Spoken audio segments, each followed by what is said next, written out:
folks, welcome back. It's another bodacious episode of Whining About Pest Control. I am Shelby Hartzer of 360 Pest Consulting, and a little birdie told me that I haven't covered this subject, and I could have sworn that I had, but I was wrong. So today, we're going to whine about birds. And in honor of those birds that are screaming at 5 o'clock in the morning and being super annoying, I'm drinking my morning cocktail of a bellini. So cheers.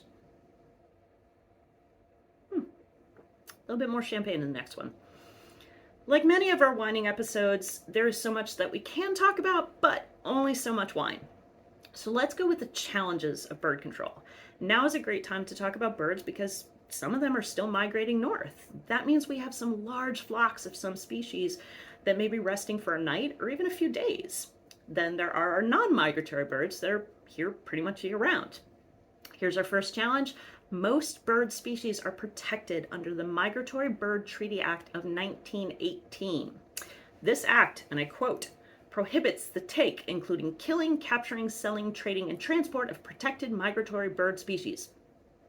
That winds up being a lot of birds. It is actually easier to list the birds that are not protected. And yes, I will drop that link down in the comments. The challenge is now we can't do much about most bird species. So when that flock of Canada geese decides the pond next to the office building looks like a great place to hang, there are not a lot of options to fix this problem. And may the pest control gods help you if those things start nesting and laying eggs, because those bastards are mean. However, we can still use scare devices. Depending on the bird species, there are visual and sound scare devices that can be somewhat effective. There isn't too much we can do about sanitation since most of our bird species are eating seeds, insects, greens, grains. Good luck removing all the insects or seeds from an area. If you know a protected species may be coming through an area, you can make the habitat unavailable or at least inhospitable. Bird wire, other physical devices that prevent them from landing, forces them to other areas. For tree resting species, cutting back that vegetation, potentially treating it, is going to deter them to other areas. It's like barricading the wine cellar door. I'm now going to have to go somewhere else to get the wine that I need. Another big challenge with birds is public perception. No joke, my neighbor has no less than a dozen bird feeders out there. They love their birds. If you're in pest control, you're probably rolling your eyes at this point because feeding the birds causes all kinds of problems. Number one, birds eat, so birds poop. And that poop can be caustic, and it's just gross.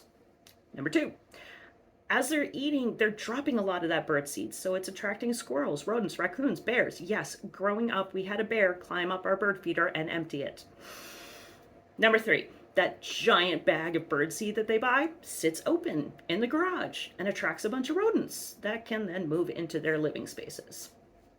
Number four, since the mice and rats are eating, they are also shitting and contaminating whatever area they're in. Number five, that open bag of birdseed is now going to be infested with stored product pests, Indian meal moth, warehouse beetles, more. Number six, it encourages more birds. Feed the wildlife and they will multiply. First rule of Pest Control Club is don't feed the animals. Performing bird control on commercial sites can cause some distress with employees. They don't want the birds to go away. They don't want you to hurt the birds. They may even be feeding the birds.